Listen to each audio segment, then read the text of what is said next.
Hello students, in last session we completed up to 4th questions from exercise 2.2. Now we go for 5th number. Same method will be repeat again.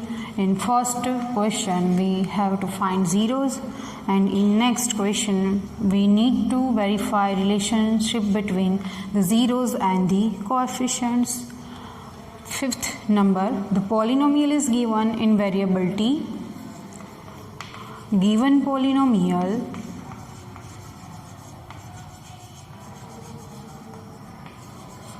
is in variable t, that's why p of t is equals to t square minus 15. Again see here, t square minus 15 term with variable t square is available, and the constant term is available, and there is a non-term with variable t. Term with variable t is missing, that's why the coefficient of t is here 0. On comparing t square minus 15 with ax square plus bx plus c. Ax square means the t square, bx here no term with variable t, that's why plus 0t, and last is minus 15. A is equals to 1, b is equals to 0, and c is equals to minus 15. From this polynomial we have to write first a, b and c. A is equals to 1, b is equals to 0, and c is equals to minus 15. In first session we have to find zeros, that's why to find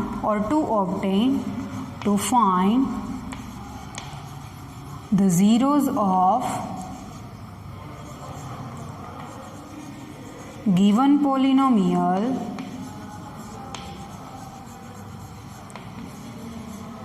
let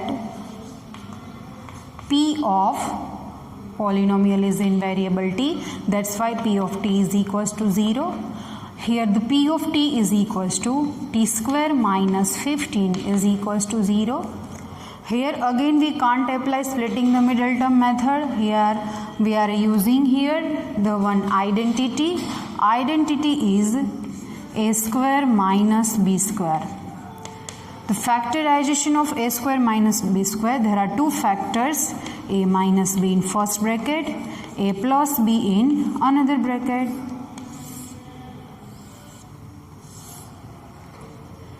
See, the t square, square root of t square is t, square remains as it is, minus 15. 15 is not a perfect square number, that's why we have to put in root 15 square is equals to 0. On comparing a square minus b square, t square minus root 15 square into first bracket, t minus root 15, in another bracket t plus root 15 is equals to 0. On comparing both the brackets with 0, t minus root 15 is equals to 0, or t plus root 15 is equals to 0. By making t as a subject, we shift minus root 15 left hand side to right hand side. Root 15, t is equals to root 15, and here t is equals to minus root 15. Here the root 15 and minus root 15 are two zeros of this given polynomial.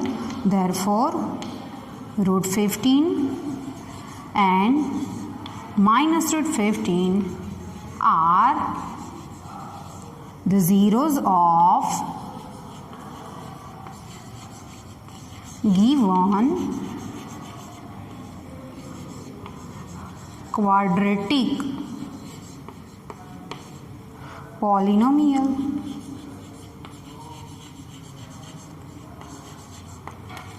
First question is verified, means find the zeros. Root 15 and minus root 15 are the zeros. Now we go for next one, verify the relationship. First is sum of zeros, symbolic form alpha plus beta, where alpha is equals to root 15 plus beta is equals to minus root 15. We know plus root 15 and minus root 15 are opposite each other. That's why we get 0 here. Now see, nothing in denominator. Then we need 1 on comparing with minus b upon a, because we know alpha plus beta is equals to minus b upon a. B is 0. Yes, b is 0. Here missing one minus, that's why we multiply 2 times minus, but here the number 0 is available, that's why we have to put 1 time only. The minus upon 1 is equals to a. Now we write here minus as it is. Instead of 0 is equals to b, minus instead of 0 is equals to b, and instead of 1 is equals to a. B is equals to 0, a is equals to 1, minus b upon a. Now what are the coefficients? Using this standard form, instead of b is the coefficient of x, ax square plus bx plus c. B is coefficient of x, coefficient of x upon a. Now what is a? A is the coefficient of x square. Coefficient of x square. First relationship is obtained here. Now the second. Second is the product of zeros.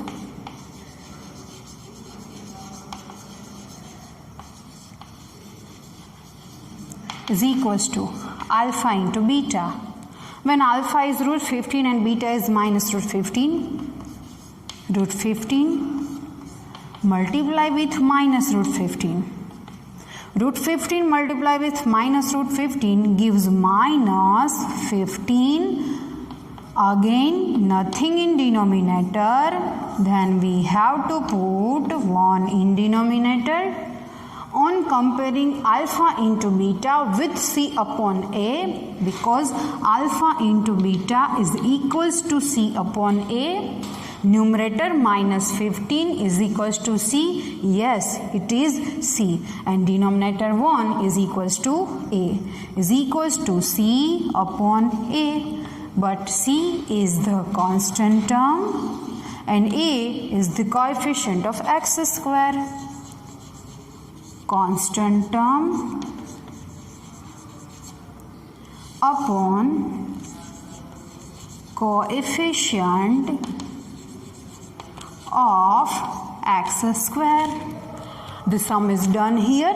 First to find zeros and second to relationship sum of zeros, product of zeros. Now we go for last from question number 1.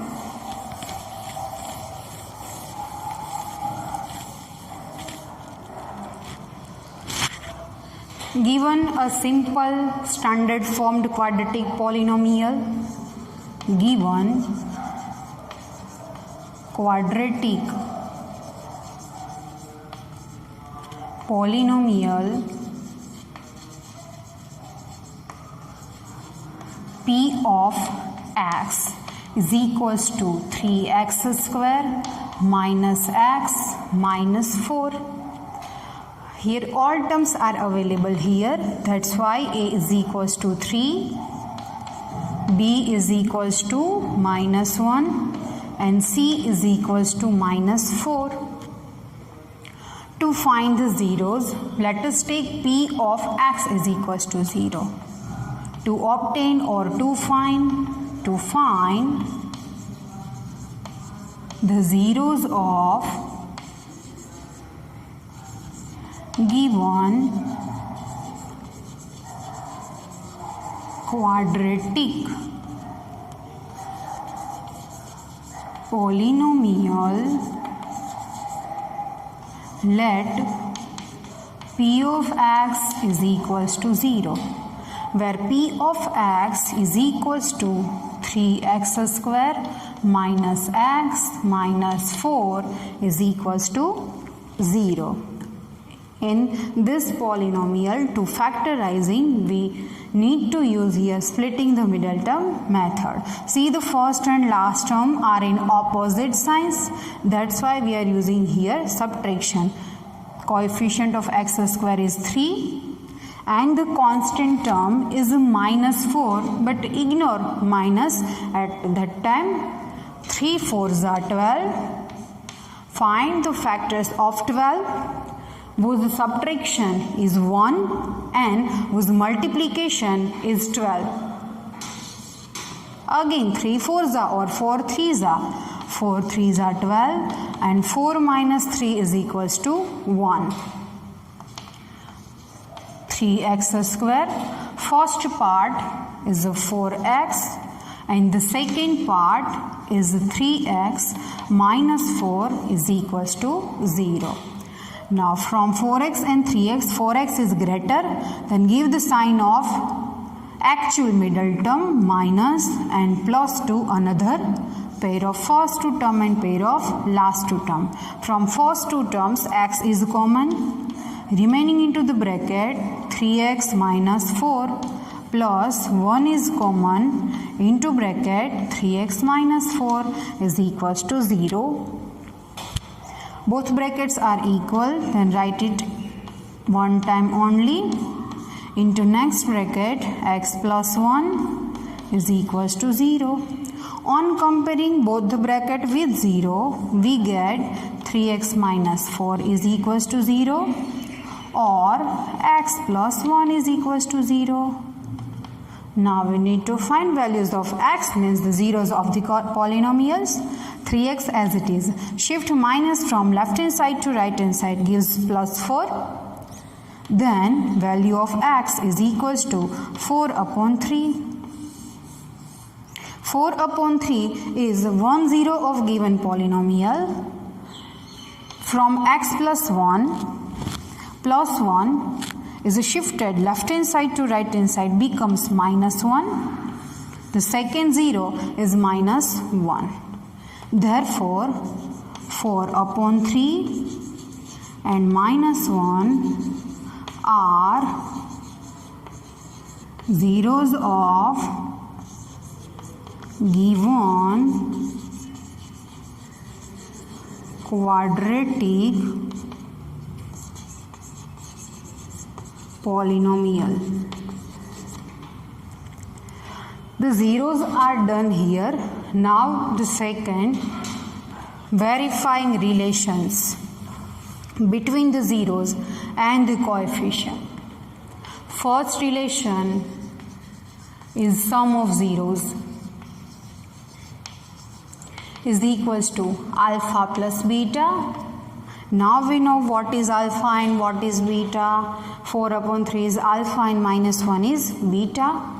Instead of alpha, 4 upon 3 and instead of beta is equals to minus 1 is equals to 4 upon 3 plus minus 1.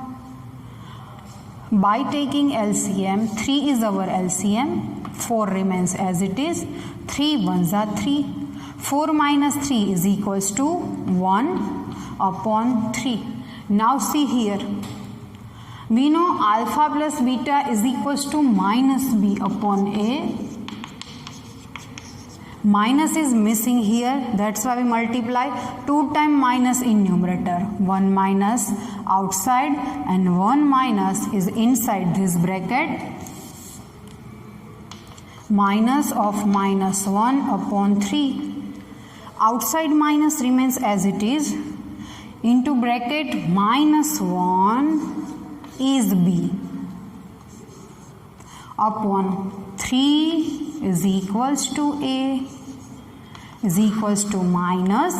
Now you know very well what is a and what is b. Minus b is coefficient of x upon a is coefficient of x square.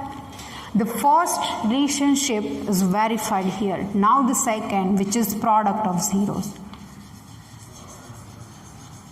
Product of zeros is equals to alpha into beta, where alpha is equals to 4 upon 3 and beta is minus 1. 4 upon 3 multiply with minus 1. By simplifying, 4 multiply minus 1 is equals to minus 4 and upon 3 remains as it is. Now see, the numerator and denominator we compared alpha into beta with c upon a. The numerator is minus 4. Minus 4 is c. Yes, minus 4 is c is equals to c upon 3. 3 is equals to a, then upon a. Now again you know very well what is c and what is e. C is a constant term.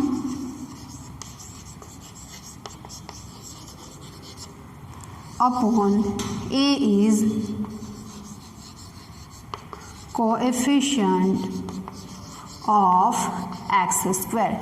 If you are not able to remember directly what is c, what is b and what is c, a, b, c, keep in mind the standard form of quadratic polynomial ax square plus bx plus c, where a is the coefficient of x square, b is the coefficient of x and c is the constant term. Okay, got it? Very well. The first question, find the zeros of following quadratic polynomial and verify the relationship between zeros and the coefficients of quadratic polynomial completed here. Hope you understood very well this different 6 type of examples. In next session we will learn question number 2.